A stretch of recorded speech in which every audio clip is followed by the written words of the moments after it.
Bonjour à tous et bienvenue dans cette vidéo concernant les Kyushu-legs partie 2. Donc nous avons vu dans la partie 1 comment interpréter et définir les Kyushu-legs type 1. Nous allons voir aujourd'hui comment définir et interpréter les Kyushu-legs pré-moyen type 2. Et il nous reste à voir dans la partie 3 les Kyushu-legs de moyenne et les Kyushu-legs clôture du prix. Donc ici, c'est juste une petite introduction pour vous dire que la maîtrise de l'Ishimoku passe par la maîtrise de certains enseignements qui sont la théorie du bullon et la table d'équilibre, c'est-à-dire l'Ishimoku avec ses 5 lignes, SSA, SSB, Tenken, Kijun et la lagging span. Une fois que vous comprenez ça, vous devez encore comprendre les théories du temps, c'est-à-dire les spans, et les théories du vague ondulatoire pour pouvoir prévoir par la suite le mouvement ondulatoire du marché. Et vous rajoutez encore les théories des prix pour pouvoir définir vos take profit. Et tout ça, vous les combinez avec les 5 lois de Sakata pour rattraper le début de la tendance ou bien pour définir le retournement de tendance. Et vous rajoutez encore les Kyushu-legs pour pouvoir analyser le marché en unité de temps d'une semaine, weekly.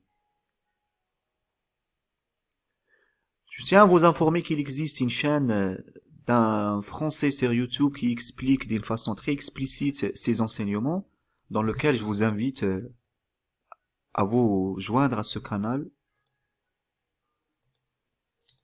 qui est là, Kinkuyu. Donc je mettrai le lien de cette chaîne en dessous de ma vidéo. Si vous voulez vraiment apprendre l'Ishimoku selon les originaux de Hosoda, ces vidéos est faite pour vous. Donc ce que nous allons voir aujourd'hui, c'est comment définir et interpréter les Kyushu-legs prix moyen. Je vais vous expliquer cette image. Et cette image n'est que l'image de l'article 12 qui font des 14 articles rédigés par Ibizawa sous la supervision du maître Tetsai Hosoda Ishimoku Sanjin 3. Ce sont en fait des 14 articles que vous pouvez le consulter à titre gratuit sur Internet. Et je vais vous mettre aussi ce lien de ces articles en dessous de ma vidéo. Donc ce sont des articles rédigés en japonais, donc il suffit juste de l'ouvrir avec Google Chrome pour obtenir la traduction de ces articles et vous pouvez le lire et interpréter. Donc dans l'article 12, nous allons voir ça aujourd'hui et comment obtenir en fait ces Kyushu-legs et comment les interpréter. Si vous vous souvenez, dans la partie 1, nous allons vu ça, c'est-à-dire comment calculer les Kyushu-legs type 1, clôture du prix, les 9 bougies, et si vous vous rappelez que les Kyushu-legs type 1, les bougies, on prend pas les mèches des bougies weekly en considération, c'est uniquement le corps de la bougie. Sachant que ce type de Kyushu-legs prix moyen, ou bien Kyushu-legs type 2, on prend toute la bougie en considération, le niveau le plus bas et le niveau le plus haut. On les prend en considération, c'est-à-dire on prend les mèches de la bougie. Et c'est pour ça que je vous ai mis ici des points noirs, pour vous dire qu'il faut prendre les mèches en considération si vous voulez définir ou bien déterminer les Kyushu-legs prix moyen. Comment faire pour les définir? Ce que je vais vous expliquer tout de suite. Tout simplement, supposons qu'on veut définir les Kyushu-legs entre ces deux bougies, Kyushu-legs prix moyen. Donc cette bougie, le point le plus bas, je l'ai numéroté ici, point 1, point 2, le point le plus bas de la deuxième bougie, et pareil pour le point le plus haut de la première et la deuxième bougie, le point 3 et 4. Pour définir le Kyushu-legs prix moyen entre ces deux bougies, donc je prends la distance entre le point 1 et le point 2 qui représente la distance A et je la divise par 2. Ce qu'on appelle les nakan, ou bien la médiane. Donc ainsi je trace la partie ou bien la limite basse de ma Kyushu-legs prix moyen. Je fais la même chose pour le point 3 et 4. Donc je prends la distance A', je la divise par 2 et je trace ma partie, la limite hausse de ma Kyushu-legs prix moyen, et après je trace le corps de ma Kyushu-legs. Donc si je veux définir la Kyushu-legs entre cette bougie numéro 2 et la bougie numéro 3, je prends en fait la même interprétation, mais cette fois-ci avec la Kyushu-legs que je viens de définir. Donc je fais la médiane, après ça plus ça, je divise par 2, je trace le point, la limite basse, ça plus ça, je divise par 2, la limite hausse, et je trace ma Kyushu-legs. Nous allons voir ça. Donc ça, 1, 2, 3, 4. Ici, je vais numéroter 5, 6. Donc, 5 et 2, je prends la moyenne. 6, je trace la limite basse. 6 et 4, je prends la moyenne. Je trace ma limite hausse. Et après, je trace le corps de ma bougie. Donc, qu'est-ce que vous avez observé ici? Que le Kyushu-Legs prix moyen, ils n'ont pas de couleur. Il n'y a pas une couleur haussière ou bien une couleur pour Kyushu-Legs baissière. Ils sont interprétables selon les figures. Nous allons voir les figures Y, B et P. Et maintenant, on peut définir cette figure. Donc, c'est-à-dire cette Kyushu-Legs que je viens de le faire par rapport à la Kyushu-Legs précédente. Et je vois que je suis dans une figure P. Donc, si vous n'avez pas encore compris les figures, je vous invite à voir ma vidéo 1. Donc maintenant, je fais la même chose par rapport à cette Kyushu-Legs que je vais définir ici. Donc je prends la Kyushu-Legs précédente, celle-là, avec cette bougie. Donc le point le plus bas de ma Kyushu-Legs avec le point le plus bas de cette bougie, divisé par 2. Et je fais pareil par rapport au point le plus haut. Et je divise par 2 et après je trace mes Kyushu-Legs. Ici, la limite basse, là, la limite hausse. Je trace ma Kyushu-Legs prix moyen, qui n'a pas de couleur. Et après, je vais définir la figure par rapport à cette Kyushu-Legs.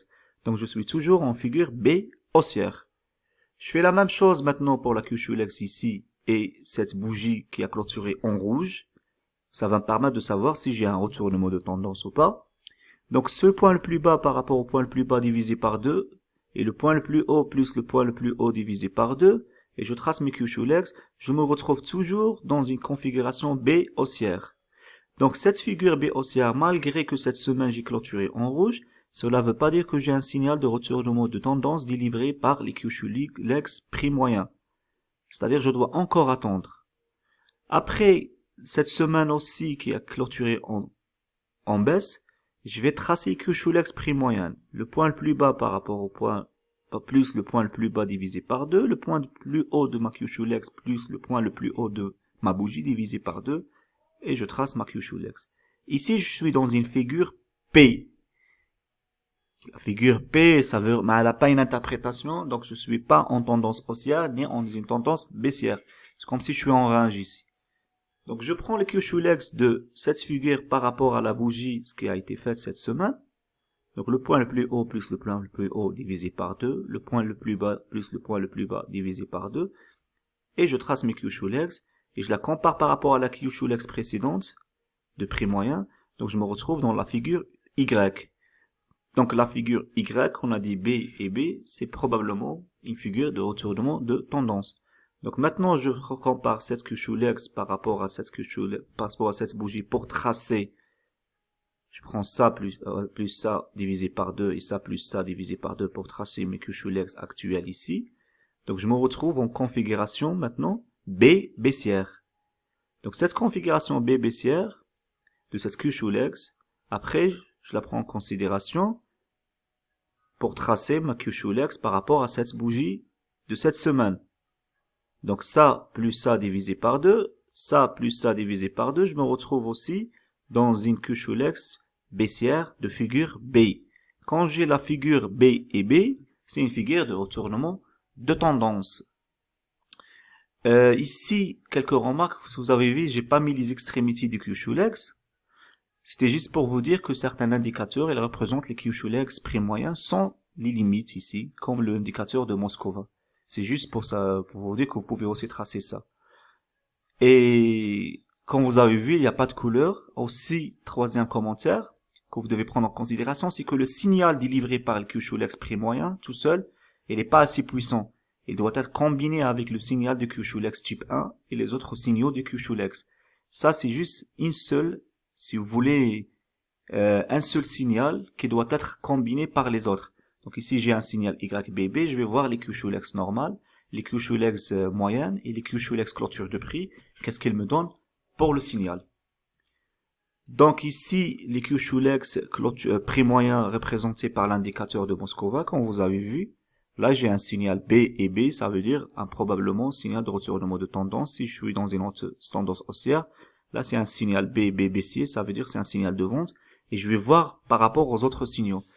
Donc, je vous invite juste à imprimer sur votre plateforme des pages de chandeliers japonais sans mettre les Shimoku en considération et essayer aussi de tracer les Kyushu-lex de prix moyen au moins 5 fois.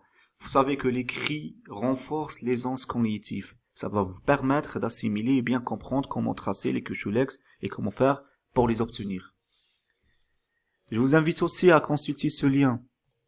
Donc vous tapez ici juste ishimoku.eu, c'est le site en fait de Grégos Moskova. Vous venez ici sur les courses. Pardon, sur analyse ici. Et là vous avez en fait des publications en format PDF de des actifs. Chaque fois qu'il y a un actif en fait qui délivre un signal de retournement de tendance par les Kyushu-lex, il le publie ici. Donc vous appuyez juste sur l'article, vous aurez ça. Format de PDF de 4 pages à peu près. Ça existe aussi dans leur site, sur leur canal Telegram. Donc ici vous avez en format weekly, vous voyez WB. Donc vous pouvez comprendre ça veut dire quoi? Average price, c'est-à-dire les Kyushu-lex prix moyen. Et vous pouvez comprendre comment ils ont fait pour les obtenir. Donc vous pouvez même imprimer ça et vous commencez en fait à tracer les Kyushu-lex prix moyen en se basant sur les prix de l'actif weekly. Donc ici on a un pattern B et B, c'est un signal en fait, probability signal de retournement de tendance.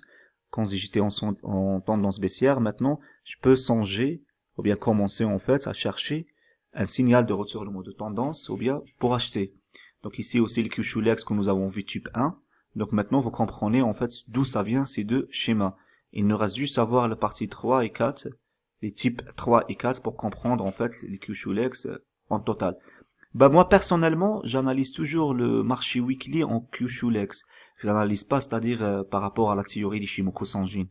Et après ça va me permettre de, une fois en fait je trouve les 4 types de Kyushu-lex me délivre un signal de retournement de tendance, je rentre en daily et j'essaie en fait de faire mes 3 théories d'Ishimoku Sanjin, théorie de temps, de bilan et de vague, pour pouvoir définir un retournement de tendance, c'est-à-dire si je suis en tendance baissière, j'attends une Sanyaku pour rentrer, en le combinant bien sûr avec les lois de Sakata, la théorie du vague et la théorie du span.